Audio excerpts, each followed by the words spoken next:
माझ्याकडे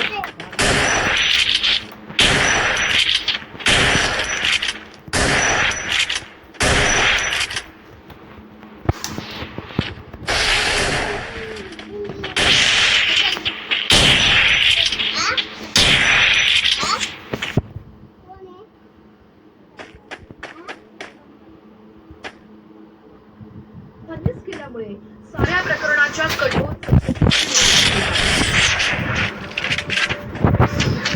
बाबत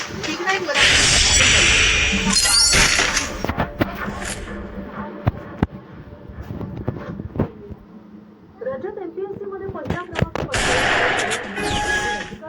त्याला बीडमध्ये 45 लाखांची लाच देताना लाचलुचपत विभागानं अटक केली. नेमकं काय घडलं पाहूया हा रिपोर्ट.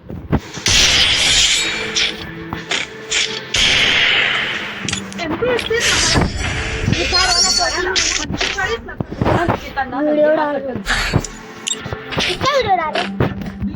सामाजिक वनीकरण विभागातील श्रीनिवास लखमाबाद या अधिकाऱ्याला लाचलुचपत प्रतिबंधक विभागानं सापळा रचून पकडलं.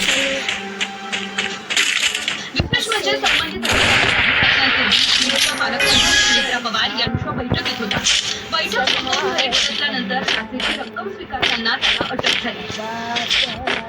माहितीनुसार महाराष्ट्र सरकारनं 2025 मध्ये बीड जिल्ह्याला वृक्ष लागवडीसाठी 3,75,00,000 लाखांचा तो निधी मंजूर व्हावा यासाठी लखमाबादनं 12% कमिशन अर्थात 45 लाखांची मागणी केली.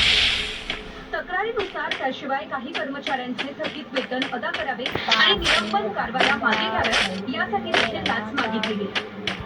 विशेष म्हणजे श्रीनिवास लखमाबाद यांचा स्वतःचा पगार जवळपास 3 लाखांच्या घरात होता.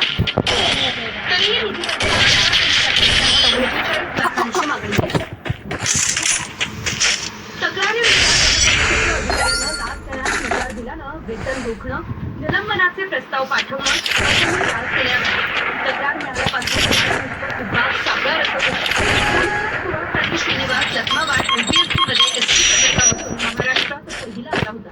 तो मूळ नांदेडच्या धर्माबाद तालुक्यातील दत्ताळी गावचा रहिवाशी आहे.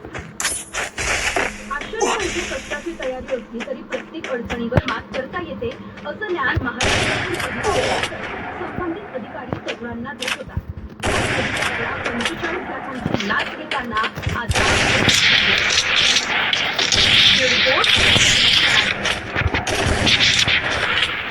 जळगावात काळजी बायपासचं काम वर्षभरापूर्वी या रस्त्यावर तडे पडले आणि पुलाचा एक खांब पाहुयाच कसं.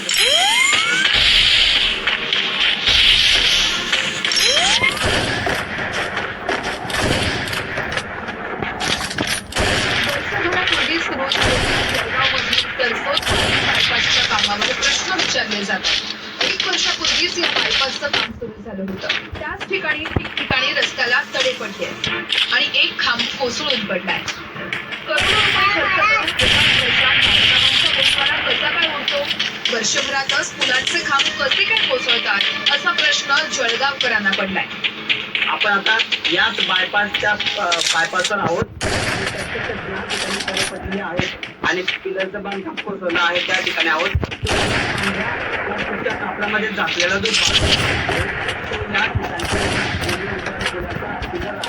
आणि त्याचं बांधकाम कोसळलेलं आहे. पिलर उघडा पडलेला आहे. काल या ठिकाणी हा प्रकार समोर आल्यानंतर पांढऱ्या कापडाने झाकलेला आहे. सगळं आपण बघतोय तो मलबा जो आहे पिलरचा तर या ठिकाणी पडलेला आहे. खाली माती पडलेली आहे आणि हे लक्षात येऊ नये म्हणून या ठिकाणी जे आहे हा पिलर जो आहे आता पांढऱ्या कापडाने झाकण्यात आलेला आहे. दुसरीकडे आपण या ठिकाणी बघतो आहे